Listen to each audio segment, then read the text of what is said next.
stage one.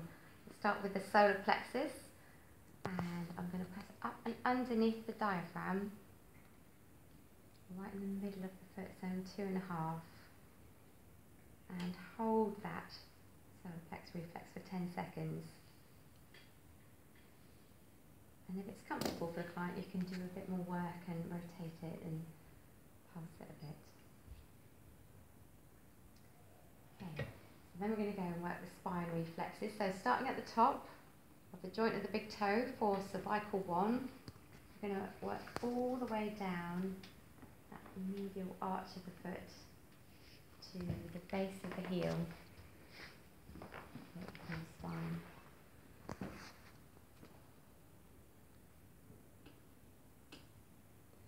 And I'm using my bent thumb to do really small millimetre jumps. And it's in constant contact with the foot, so I'm not missing any part of the spine out. So coming back up, I've swapped hands and my fingers are on top of the dorsal aspect. And then my thumb is going to caterpillar walk all the way back up, following a slightly different path than I came down. Okay, slight congestion there in Audrey's thoracic spine.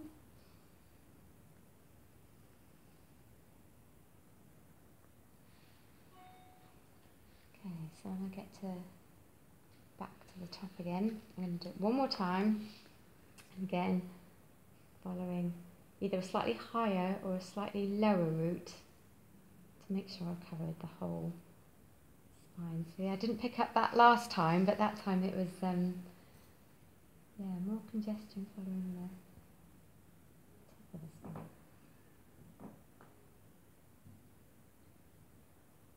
Okay, swap hands to come back up.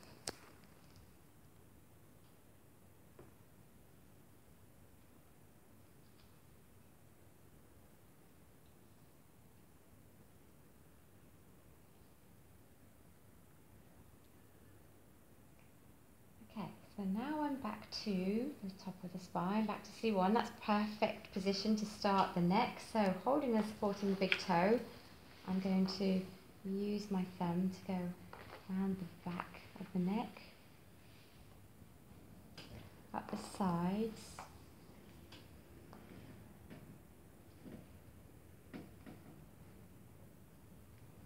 and the front. I'm going to use my index finger to press and release all across the dorsal aspect.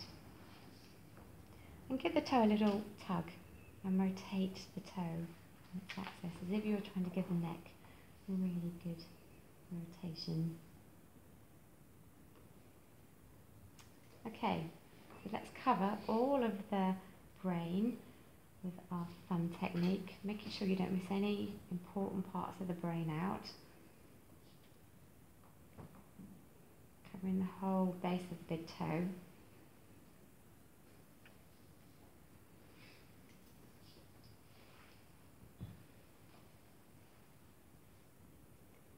And then we'll go and find, so some congestion there on the frontal lobe, if you like, of the brain. Then we're going to find the pituitary, the hypothalamus and the pineal, 3 separate glands in the brain. So 2 ways to find it. 1, find the centre of the toe print, or 2, just find the most padded part of the toe.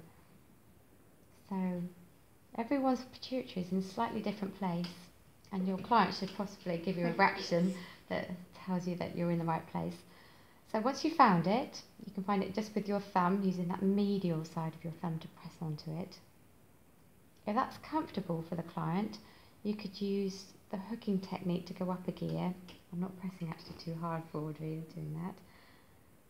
And if that's still okay, then you can use your knuckle technique to go in and work it a bit deeper. So it's really taking up a gear each time, depending on if your client is able to have that kind of stimulation. So going back to the pituitary, just gear 1, if you like. I'm then going to find the hypothalamus, which is literally a millimetre above. And it should feel significantly different for your client. It should feel more sensitive. So So you know you're not still on the pituitary, you actually found the hypothalamus. And then hold for at least, again, 10 seconds for the pituitary and the hypothalamus. Then we're going to work the pineal, which is towards the lateral side of the big toe, so towards the toes, and again, just a millimetre difference away from the hypothalamus and the pineal. So they're at equilateral triangle distance away from each other.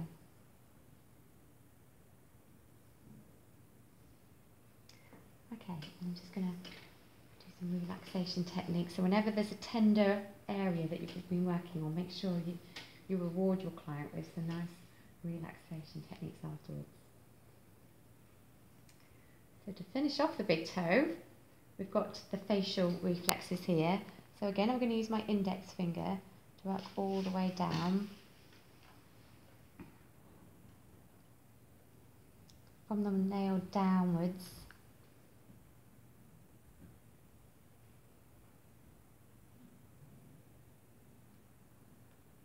And then the respiratory passages and the esophagus. So you've got the trachea on the top of the foot and the esophagus on the plantar aspect. So this is like the squeezing the toothpaste technique.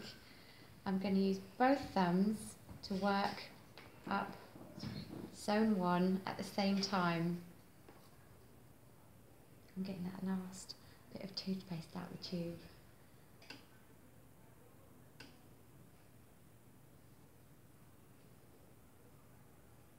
I'll do that one more time. And on the last time, I'm going to spend some extra time working the throat reflex. So the throat reflex is right on the side of the big toe, just underneath the neck reflex. So you want to be right there, just on the side. And such a significant reflex for so many different reasons, so it's good to spend, again, 5-10 seconds on the throat.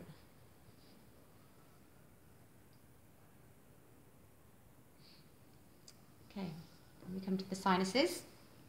So working all aspects of the back and the sides of all the little toes for the sinus reflexes. So I'm using both hands to come in and work between the toes. I'm using my right hand to do the lateral side and back, and my left hand to work the medial side. I know my mum shows you a slightly different technique on her DVD, so you find which one works for you best.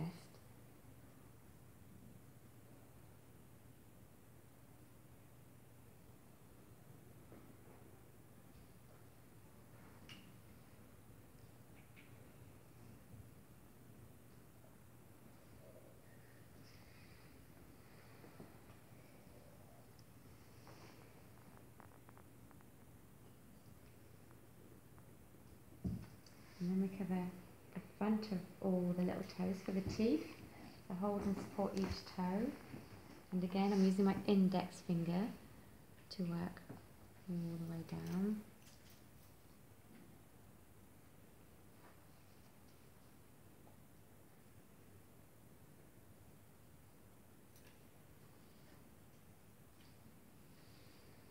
And that strange technique called brain rocking. Hold and support each toe and use your index finger to kind of drill into the top of all the toes.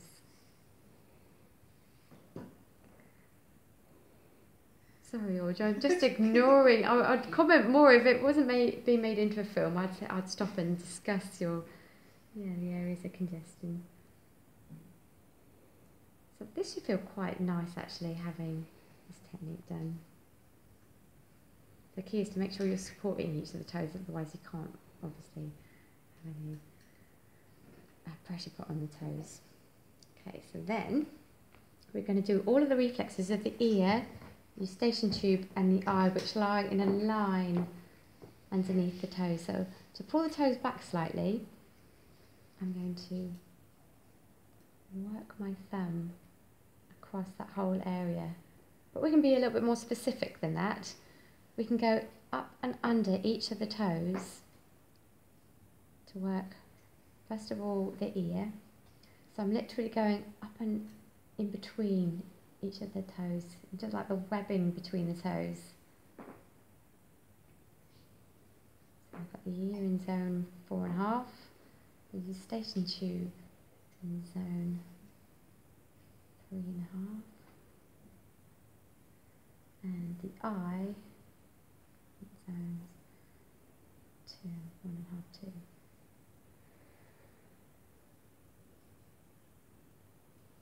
And then we can carry on with our bent thumb, basically pummeling all of the large area of the right lung. So you can work in horizontal, we can work in vertical lines.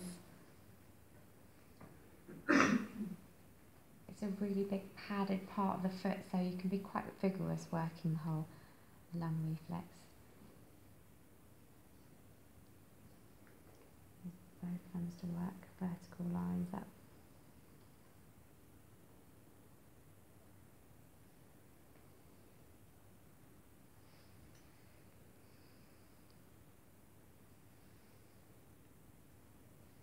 And then we're going to work with thyroid. So again, as we've done with the lungs, cover the area just with vertical and horizontal lines with your bent thumb.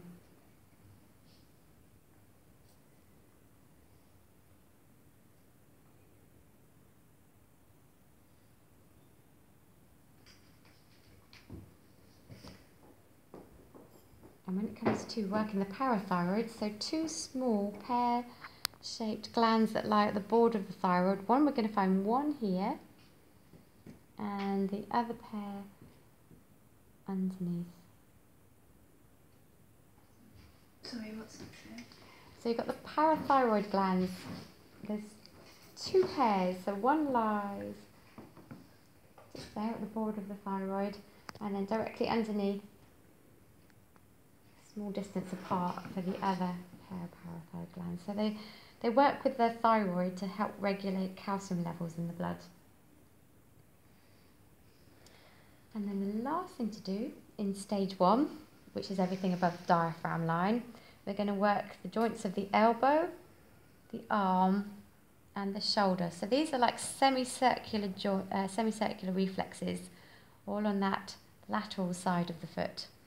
So holding and supporting the foot, and I'm literally going to draw circles with my bent thumb, covering all of that lateral side.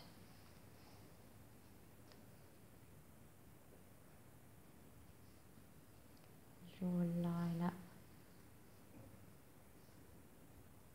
with your thumb. There. So that is all stage 1 complete. So I'm going to stop the film there. So stage 2 is everything from the diaphragm down to the base of the heel, covering everything in the abdominal cavity. So to cover it in a generalised fashion first, we're going to meet our bent thumbs in the middle and basically work them down the foot, doing horizontal lines and working their way down to the bottom. So this technique basically encourages the peristalsis of food through the alimentary tract, encouraging the contraction and relaxation of smooth muscle and efficient digestion. Also can alert you to any problems with any of the abdominal organs as you're working your way down.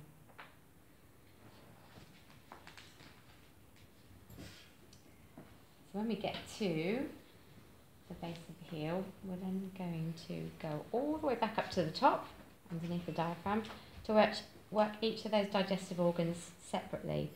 So first of all, we've got the stomach and the pancreas in zone 1.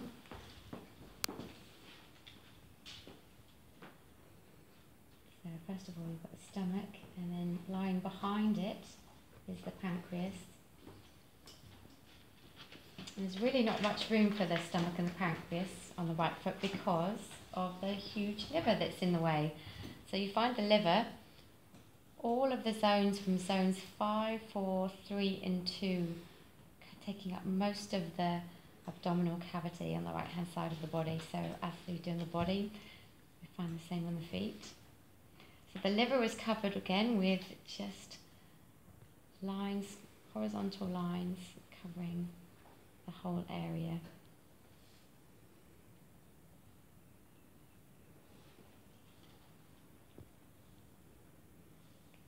So working my way down, the liver tailors off slightly, so it's like zones 5, 4 and 3 at its base. And then directly under the liver, we've got the gallbladder, which is really easy to find on the feet, on the right foot. It's directly right in the middle of the right foot. If you imagine drawing 4 equal sections to the foot, 4 quadrants, and right in the middle is the gallbladder. And that does vary on depending on how big the person's foot is. Obviously, you've got to go accordingly to the size of the foot. Then we've got the small intestines, which take up most of the bottom part of the abdominal pelvic cavity. So we can just give them a good pummeling over as well. So I'm going to use both horizontal and vertical lines.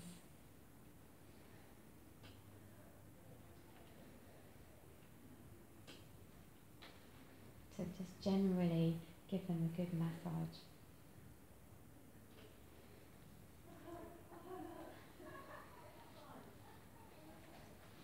And then the colon is done more specifically.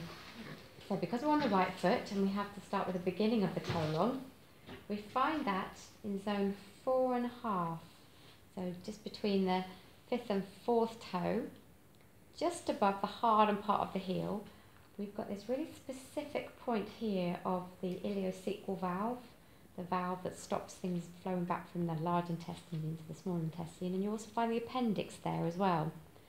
So spend a few rotations on just working that ileocecal valve before we then work our thumbs up the ascending colon. And we need to turn to go across the transverse colon. Now where we turn is again dependent on the person's anatomy of their foot. You've got a bone that's quite prominent on this lateral side. It's the base of the 5th metatarsal, and that's your guide of where to turn to go across transversely, across for the transverse colon. And it's exactly the same on the left foot, where you carry on the transverse colon using that guide of that 5th metatarsal bone. And so we've done all of the organs of the abdominal cavity, apart from we've got the urinary tract. So on this medial side, you've got a slightly puffy area, which is the bladder reflex.